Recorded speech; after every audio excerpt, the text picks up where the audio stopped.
Okay, one more question and then we're gonna have to be done for the day. Got one right here. Are there adjustments that you guys make basically live versus online at the 20 big blind level? Like places, average stacks are 20 big blinds, and places where you would ship all in online, like no problem, you're on the button, you look down, you're like, I don't want to be exploited. It's better to ship than to raise fold, but in live play, I've seen a guy at my table fold with 2 big blinds when he's in the blind. And, there was a spot in the tournament that I was in where after the fact, I was thinking, well, this guy has 17 big blinds. I went ahead and shipped, and after the fact was thinking, well, you know what? I probably could have raised folded there because I don't think he was the type that's going to exploit me. But I'm so used to online that, I just insta-shipped.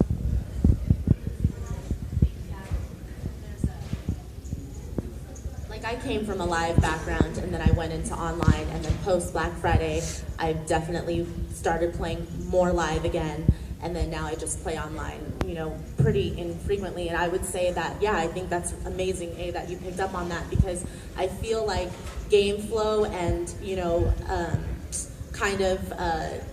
getting a feel for how your opponents are playing at your table in a live situation accounts for a lot more than it does online, because for various reasons. But obviously, sometimes online you're playing multiple tables, for example, so you're not as tuned in to some of the dynamics that are happening at each of your different tables.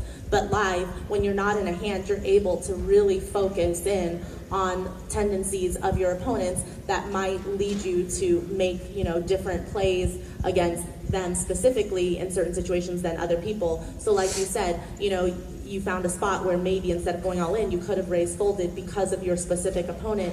And similarly, a lot of times live, you realize that against a specific opponent, you're able to, like let's say they just lost a big pot before or something, and you can tell that they feel super defeated or super, people just kind of have the emotions that people kind of wear on their sleeve, like in a live situation, I think, is a lot more easy to pick up on than, what somebody's feeling if they lost a big hand online, right? So I think it's important to just realize that there are spots where you don't have to play like a 20 big blind stack size exactly the same as you would online.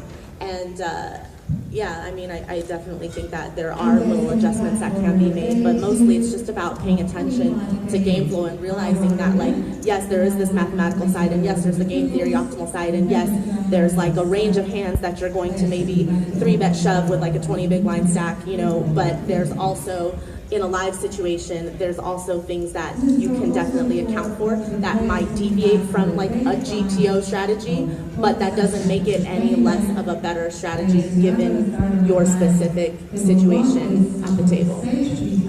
Okay, folks, as you can hear, the announcements are firing up. The 25K is going into its second day, and some of these folks have got to get into chairs and start playing poker. I want to give a big round of applause, please, for Fatima, Liv, Vanessa, Celina, and Moreira for being up here and talking to us this morning. Thank you very much. It's been a great time.